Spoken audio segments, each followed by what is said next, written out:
யாழ்ப்பாணம் புங்குடுதீவு மாணவி வித்யாவின் பாலியல் வன்புணர்வு மற்றும் படுகொலைக்கு எதிர்ப்பு தெரிவித்து இன்று சனிக்கிழமை கிழக்கு மாகாண பெண்கள் வலையமைப்பினால் ஆர்ப்பாட்டம் ஒன்று ஒழுங்கு செய்யப்பட்டிருந்தது.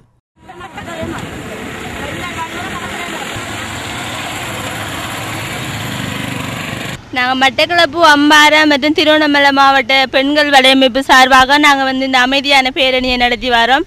இது என்னத்துக்காகன்னு சொன்னால், அந்த புங்குடுதீவில் வித்தியாவுக்கு நடந்த சம்பவம் இனி எந்த ஒரு மாணவிக்கோ இனி எந்த ஒரு பெண்மணிக்கோ இப்படியான நிலைமை நடக்கக்கூடாது. அரசு இதுக்கு கடுமையான தண்டனை எடுக்க வேண்டும். இப்படியான கொடிய கயவர்களுக்கு சரியான தண்டனை கொடுத்து சரியான பாடத்தை புகட்ட வேண்டும். இனிமேல் எந்த ஒரு பெண்மணிக்கோ எந்த ஒரு மாணவிக்கோ இப்படியான துஷ்பிரயோகம் நடக்கிறத இந்த நாட்டில் நாங்கள் கேள்விப்படக்கூடாது. இதை நாங்கள் வன்மையாக கண்டிக்கிறோம். நாங்கள் இந்த பெண்கள் வலையமைப்பு சார்பாக அமைதியான முறையில் முன்னெடுக்கப்பட்ட இந்த கவனஈர்ப்பு ஆர்ப்பாட்டமானது காலை 8:30 மணியளவில் திருவண்ணாமலை முற்றவெளி மைதானத்துக்கு முன்பாக நடத்தப்பட்டது. பாதிக்கப்பட்ட மாணவிக்கு நீதி கிடைக்க வேண்டும், குற்றம் செய்தவர்களுக்கு தண்டனை கிடைக்க வேண்டும், இவ்வாறான வழக்குகளுக்கு சிறப்பு நீதிமன்றம் அமைக்கப்பட வேண்டும் உள்ளிட்ட கோரிக்கைகளை முன்வைத்து இந்த ஆர்ப்பாட்டமானது முன்னெடுக்கப்பட்டது.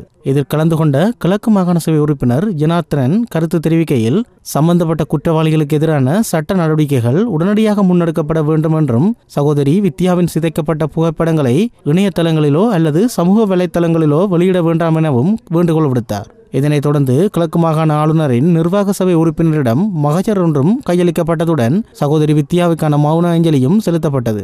இந்த பேரணியில் திருவண்ணாமலை, அம்பாறை, மட்டக்களப்பு ஆகிய மாவட்டங்களைச் சேர்ந்த பெண்கள் கலந்து கொண்டமை குறிப்பிடத்தக்கது.